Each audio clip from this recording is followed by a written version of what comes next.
Hi everyone, welcome to Java Techie. As a backend developer, we usually mix too much logic inside our service classes, right? For example, in an e-commerce project, you might be generating a random order ID in the service classes, or you might writing some logic to calculate the total amount in the services, or even you can set created time or update time for a specific product, and all these things we are writing directly in the service classes. Basically, service classes becomes a mini jungle of logic. Now what if I tell you you can move this derived logic or pre-processing logic directly into the entity itself? Yes, and that's exactly where JPA gives us two tiny but extremely powerful annotation, that is pre-persist and pre-update. So trust me, these are some of the most underrated but super powerful feature in Spring Boot JPA. So in this video, we'll understand these two annotations with a real-time example and see how they can help you write cleaner code. Okay? Alright. So without any further delay, let's get started.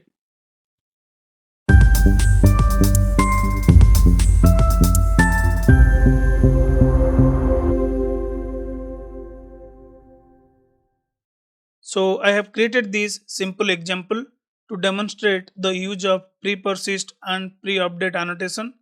Now if you see this particular example, it is very simple.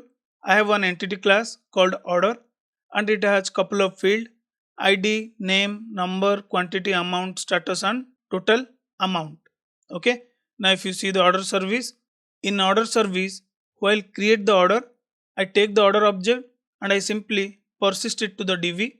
But before that, if you observe what I am doing here, for every new order, I am generating one random order ID, and for every new order, I am setting the order status to create, and I am also deriving the total amount based on the price of order and number of quantity user purchased.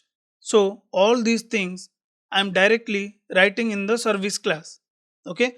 Now since this is just a demo, you are seeing only 3 lines of code which we directly writing in our service code.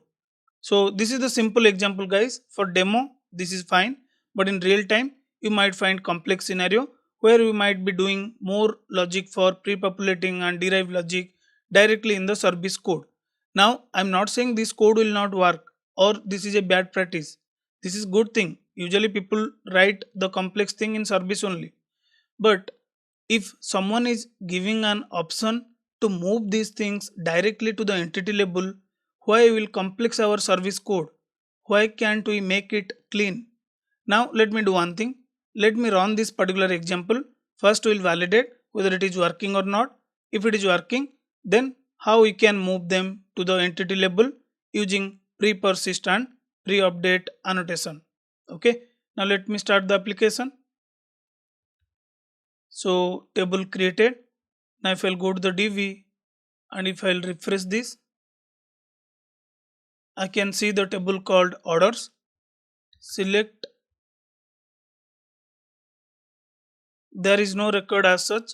Now what we'll do, I'll open the Swagger, then we'll add a simple order object. Now what I'll do, I'll go to the post request where we can pass the request body. Then here ID we are not going to pass it because it will be auto generated. Order name I'll give something Samsung S24 Ultra. Order number again it will be generated by the service code, that is what we hard coded in our service. Quantity is 1. Amount let's say 1,20,000. Status will be by default created, remove it. Total amount also will be derived in our service code. Now I'm only giving these attributes. Now send the request. Record got persist to the DB and we get this response.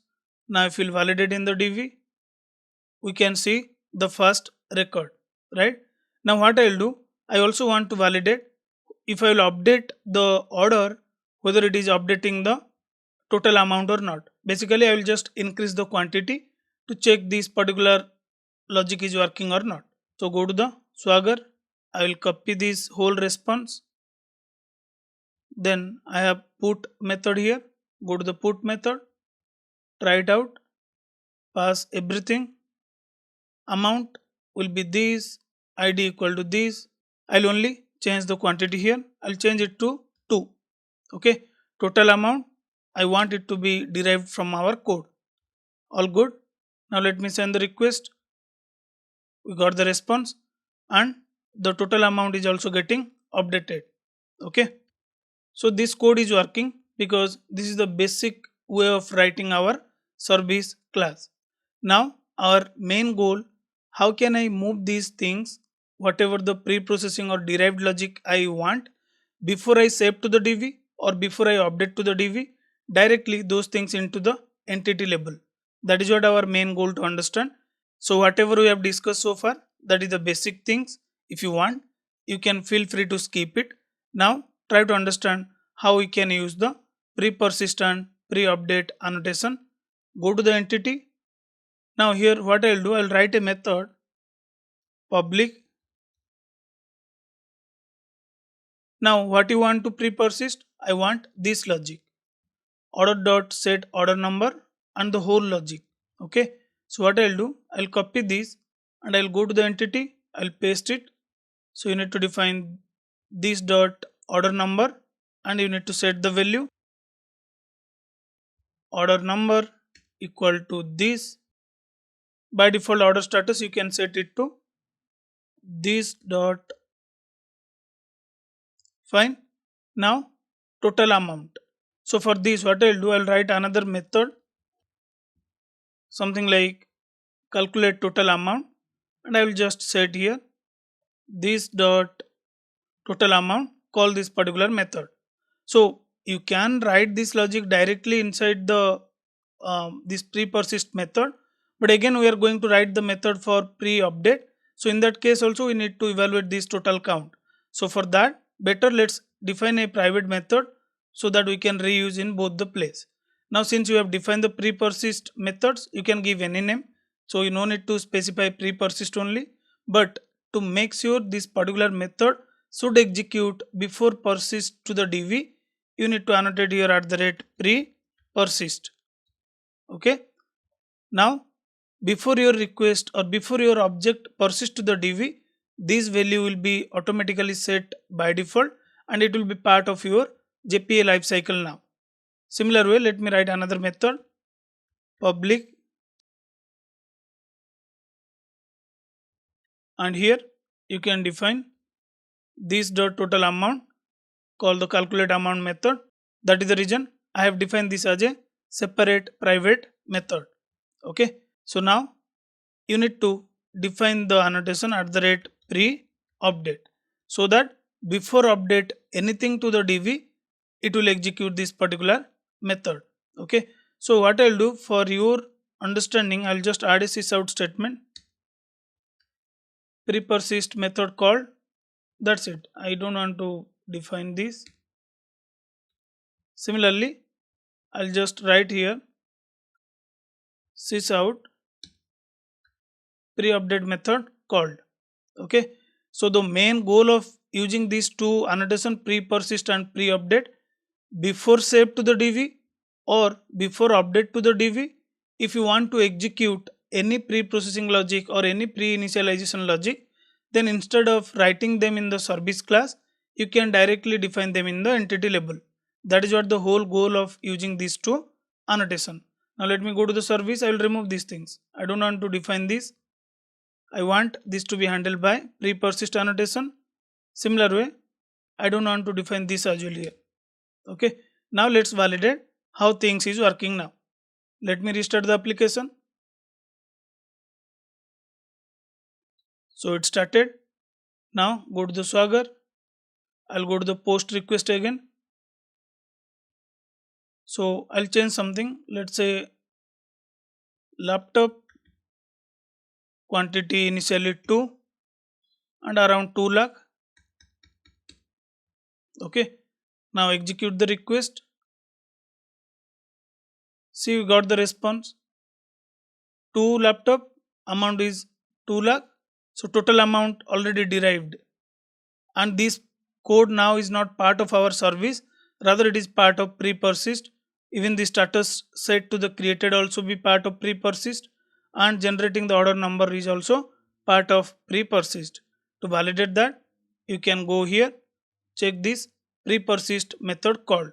Now who called this method? This is called by JPA. Now let's do one thing. Let's execute the update methods. I'll copy this response.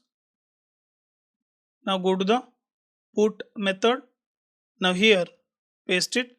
What I want to do, total amount, I want it to be update through the pre-update methods, and let it be, I don't want to touch the status, order number and everything. Only I will change the quantity to 4. Okay, so it should be update to the 4 lakh in total amount. Now execute the request. We got the response. Why it is 8 lakh? Okay, so we define amount itself is 2 lakh. So quantity 4 into 2, 8 lakh. So we need to change it to 1 lakh, I mean for update, because we modified it. That is fine. Okay. So now let's validate whether pre-update method called or not. Yes. Can you see here? So when this method called, the first method called before even it persists to the DB. See, the insert statement came after this method called. Okay. Similar way, update method came before, I mean after this particular pre-update method called. Both pre-update and pre-persist method called even before persist the record to the DB, even before update record to the DB. So if you want to validate those records in DB, you can find it. The value is also correctly populating. Okay. So this might look simple annotation and people don't talk about it, but really if you'll start using this in your project by finding the requirement, then you'll find the real importance of these two methods. So just give a try and let me know in a comment section if you have any doubts. Till then, happy coding, happy learning. I'll see you in the next video.